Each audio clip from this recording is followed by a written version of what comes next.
अब द्वितीय सर्ग है आश्रमवास, जहां पर कर्ण को गुरु द्रोण तो मना कर देते शिक्षा देने से, तो वो परशुराम के पास जाते हैं शिक्षा लेने के लिए। ठीक है, अब द्वितीय सर्ग है ये।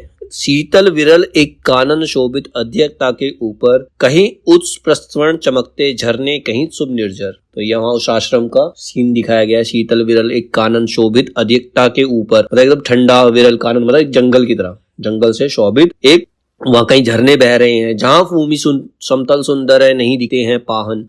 पाहन मतलब कोई किसी तरह का कोई भी वाहन वगैरह नजर नहीं आता है। हरियाली के बीच खड़ा विस्तृत एक उटज पावन, मतलब ये एक आश्रम है जो कि हरियाली के बीच में, चारों तरफ हरियाली है और हरियाली के बीच के अंदर वो खड़ा हुआ है एक आश्रम। नहीं दिखते हैं पाहन, पाहन मतलब पहाड़ है। यहाँ पर कोई किसी प्रकार के पहाड़ वहां पर नहीं है, समतल भूमि है, एकदम सुंदर भूमि है, वहां चारों तरफ जंगल है। ठीक है, आस पास कुछ कटे हुए पीले धन खेत सुहाते हैं, और आस पास कुछ धान के खेत, पीले पीले धान के खेत नजर आ रहे हैं। शशक मूस गिलहरी कबूतर घूम घूम कर खाते हैं। शशक खरगोश, मूस चूहे गिलहरी कबूतर, ये सारे सबको अनाज खाना वाना मिल रहा है। कुछ तंद्रिल अलसित बैठे हैं, कुछ करते शिशु का लेहन, मतलब कुछ जानवर जो है बिल्कुल आलस में बैठे हुए हैं, और कुछ अपने शिशु का लेहन मतलब शिशु को साफ कर, अपने बच्चों, जैसे गाय अपने बछड़े को चाट चाट के साफ करती है। ठीक है, कुछ खाते शाकल्य दिखते बड़े तुष्ट सारे गोधन, मतलब जो गोधन मतलब सारी गायें वगैरह बड़ी संतुष्ट नजर आ रही हैं। तुष्ट मतलब संतुष्ट है वो,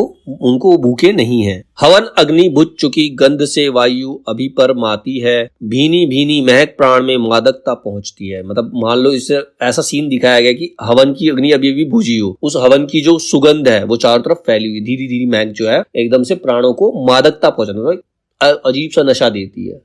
ठीक है, धूम धूम चर्चित लगते हैं तरु के शाम छदन कैसे। और शाम के टाइम तरु मतलब पेड़, शाम के टाइम जो पेड़ हैं वो किस तरीके के दिखाई पड़ रहे हैं। झपक रहे हो शिशु के अलसित कजरारी लोचन से, मतलब वो जो पेड़ है इस तरह से लग रहा है जैसे जो बच्चा हो, बच्चे के अलसित नयन, जैसे बच्चा मतलब आलस से अपनी आंखें बंद कर रहा हो, इस तरह से शाम हो रही है। ठीक है, बैठे हुए सुगध आतप के मृग रोमंथन करते हैं। वन के जीव विवर से बाहर हो विश्रब्द विचरते हैं। अब जो हिरण वगैरह हैं जंगल के अंदर वो शांति से घूम रहे हैं, सारे वन के जो जीव इधर उधर घूम रहे हैं। सूख रहे चीवर रसाल की नन्ही झुकी टहनियों पर, नीचे बिखरे हुए पड़े हैं इंगुद के चिकने पत्थर, इंगुद के कुछ चिकने पत्थर जमीन पर पड़े हुए हैं। अजीन दर्भ पालाश कमल कुंड, एक और तपके साधन, एक और है टके धनुष तुणीर तीर बरछे भीषण। मतलब ये तो एक तरफ तो आश्रम का सीन पूरा दिखा दिया, और दूसरी तरफ धनुष टंगे हुए हैं, तुणीर टंगे हुए हैं, तीर टंगे हुए हैं, और भाले चमक रहा तृणकुटी द्वार पर एक परशु आभाशाली, मतलब एक परशु कुल्हाड़ा ही होता है एक तरह का, वो भी टंगा हुआ चमक रहा है। लोधन पर जनित पड़ा हो मानो अर्ध अंशुमाली, मतलब जो एक लोहे का ही होता है, वह जो परशु जो होता है वो एक रत्न जड़ित जैसा प्रतीत हो रहा है। ब्राह्मण का है धर्म त्याग, पर क्या बालक भी त्यागी हो। जन्म साथ शिलोक्ष वृत्ति से, क्या वे अनुरागी हो। ब्राह्मण का धर्म त्याग करना है तो इसका अर्थ ये नहीं कि उससे जो बालक है, जो उसके शिष्य है, वो भी त्यागी हो। जन्म साथ शिलोक्ष वृत्ति से, क्या वे अनुरागी हो। क्या विचित्र रचना समाज की, गिरा ज्ञान ब्राह्मण घर में, मतलब इस समाज की क्या रचना है। ये कैसे मान सकते कि जो ज्ञान है सिर्फ ब्राह्मण के घर पे ही मिलेगा। मतलब जो वर्ण व्यवस्था के बारे में बताया है कि ये समाज की जो सोच है, क्या ज्ञान एक ब्राह्मण ही दे सकता है। मोती वर्षा वैश्य वेशम में, पड़ा खड़क क्षत्रिय कर में। क्या वैश्य जो होते, जो हमारे बिजनेसमैन है, क्या खाली मोती उन्हीं के घर में बरस सकते हैं, पैसा खाली उन्हीं के घर में हो सकता है। क्या खड़क तलवार क्या क्षत्रिय के घर में ही हो सकती है। खड़क बड़ा उद्धत होता है, उद्धत होते हैं राजे, इसलिए तो सदा बनाते रहते वे रण के बाजे। जो राजा होते हैं वो हमेशा रण के ही बाजे, मतलब अपने खुद के, वो जनता की भलाई के लिए युद्ध नहीं करते, खुद की भलाई के लिए युद्ध करते हैं। और करे ज्ञानी ब्राह्मण क्या, असी विहिम मन डरता है। राजा देता मान भूप का, वह भी आदर करता है। अब ब्राह्मण क्या करे, ब्राह्मण भी डर के मारे राजा का ही मान करता है, क्योंकि वो उसके हाथ में खड़ग है, वो उनकी रक्षा कर सकता है, इसीलिए वो राजा को मान भी देता है और राजा का आदर भी करता है। सुनता कौन यहाँ ब्राह्मण की, करते सब अपने मन की। अब ब्राह्मण अगर कोई ज्ञान दे, कोई उपदेश दे, तो भी उसे कौन सुनता है, सब तो अपने मन की कर रहे हैं। डुबो रही शोणित में भूपो की लिप्सा रण की, मतलब भूप मतलब राजाओं की जो लिप्सा है, जो उनकी रण की, जो अपने राज्य को बढ़ाने की जो उनकी मंशा है, वही आज शासन को डुबो रही है।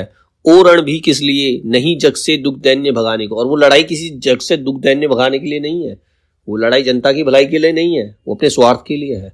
पर शोषक पद भ्रांत मनुष्य को नहीं धर्म पर लाने को, मतलब किसी पद से भ्रांत मनुष्य को भी धर्म पे लाने के लिए ये लड़ाई नहीं करी जा रही है, ये रण नहीं लड़े जा रहे हैं। हाय कर्ण तू क्यों जन्मा था क्यों वीर हुआ। तो उसने कहा कर्ण तेरा जन्म ही क्यों हुआ, और जन्म हुआ भी तो तू वीर क्यों बना। कवच और कुंडल भूषित भी तेरा अधम शरीर हुआ। तेरा जो शरीर है जिसमें कवच और कुंडल है, जो किसी के शरीर पे नहीं है, फिर भी तेरा शरीर एक अधम हो, क्योंकि तेरी जाति ऊंची नहीं है। धस जाए वह देश अतल में, गुण की जहां नहीं पहचान, जाति गोत्र के बल से ही आदर पाते जहां सुजान। ऐसा जो देश है वो पाताल में चला जाएगा, ऐसा देश का नाश हो जाएगा जहां पर गुण की पहचान जाति के आधार पर की जाती है, उनकी क्षमता के आधार पर नहीं की जाती। ऐसे देश का नाश होना अनिवार्य है, ऐसा देश कभी आगे नहीं बढ़ सकता।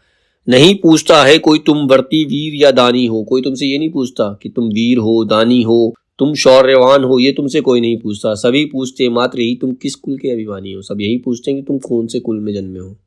ठीक है, मगर मनुष्य क्या करे, जन्म लेना तो उसके हाथ नहीं, चुनना जाति और कुल अपने बस की तो बात नहीं। कह रहा है अगर इसमें मनुष्य क्या कर सकता है, ये उसके हाथ में नहीं है कि वो कौन सी जाति में जन्म ले रहा है, ये उसके हाथ में नहीं है।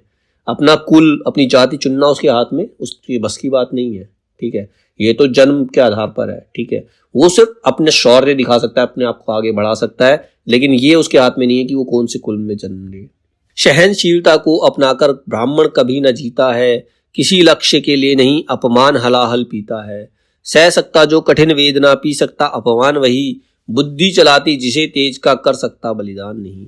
सहनशीलता को अपनाकर ब्राह्मण कभी न जीता है, ब्राह्मण के अंदर सहनशीलता नहीं होती, ना सहनशील नहीं होता। किसी लक्ष्य के लिए नहीं अपमान हलाहल पीता, वो तो कोई भी लक्ष्य प्राप्त करने के लिए वो अपना अपमान नहीं करवा सकता। उसे कितना भी बड़ा राज्य दे, कुछ भी दिया जाए, लेकिन मान सम्मान के आगे कुछ नहीं। जहां उसका अपमान हुआ वहां उसके लिए कुछ भी नहीं है।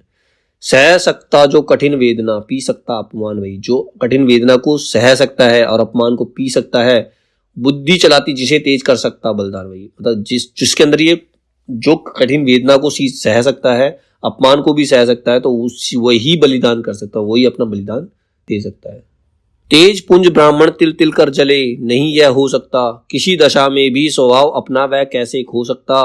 कशक भोगता हुआ विप्र निश्चल कैसे रह सकता, इस प्रकार की चुभन वेदना सत्य ही सह सकता। अब ये सारी बातें ना परशुराम ने कही है, ये सारी बातें परशुराम ने कही है। कब कही? कर्ण को कही, जब वो कर्ण गुरु की सेवा कर रहा था, वहीं एक बिच्छू आ जाता है, तो बिच्छू गुरु को ना काट ले, परशुराम को ना काट ले, इस वजह से वो बिच्छू को हाथ में पकड़ लेता है कर्ण, और बिच्छू उसे डंक मारता है जिससे उसको पूरा खून बहता है। अब उसको खून जब बहकर परशुराम के नीचे जाता है, उसे गीला गीला महसूस होता है, तब परशुराम जी उठ जाते हैं और ये देखते हैं, तब वो ये सारी बातें कर्ण को कहते हैं कि ब्राह्मण के अंदर इतना साहस नहीं है, ब्राह्मण के अंदर इतना सहन शक्ति नहीं है कि वो इतना दर्द सह सकता है। इस प्रकार की चुभन केवल एक क्षत्रिय ही सह सकता है। इसका मतलब तुमने मुझसे झूठ कहा है, तुमने मुझसे कहा कि तुम राजपुत्र नहीं हो, ये झूठ है। सूद पुत्र मैं सूद कर्ण हूं, करुणा का अभिलाषी हूं, जो भी हूं पर वेद आप पर देव आपका अनुचर अंतेवासी हूं। अब इतने में कर्ण बेचारा घबरा गया, उसने कहा मैं सूद पुत्र हूं सर, गुरुजी मैं सूद पुत्र हूं, मैं शूद्र हूं और आपकी दया चाहता हूं। करुणा का अभिलाषी मतलब आपकी दया चाहता हूं, जो भी हूं पर देव आपका अनुचर अंतेवासी हूं, मैं आपका अनुचर हूं, आपका शिष्य हूं, मैं आपके चरण चिन्हों पर चलना चाहता हूं। छली नहीं मैं हाय किंतु छल का ही तो यह काम हुआ, आया था विद्या संचय को किंतु व्यर्थ बदनाम हुआ। कह रहा मैं छली नहीं हूं, मैंने किसी प्रकार का कोई छल नहीं किया, लेकिन ये जो भी हुआ ये काम छल का ही हो गया, मैं ना चाहते हुए भी छल कर बैठा, मैं यहाँ विद्या पाने के लिए आया था, लेकिन व्यर्थ में ही बदनाम हो गया, बेकार में ही आपने मुझे बदनाम कर दिया। बड़ा लोभ था बनु शिष्य में कार्तवीर्य के जेता का। कार्तवीर्य कौन था? एक राजा था जिसने उसकी माता का अपमान किया था।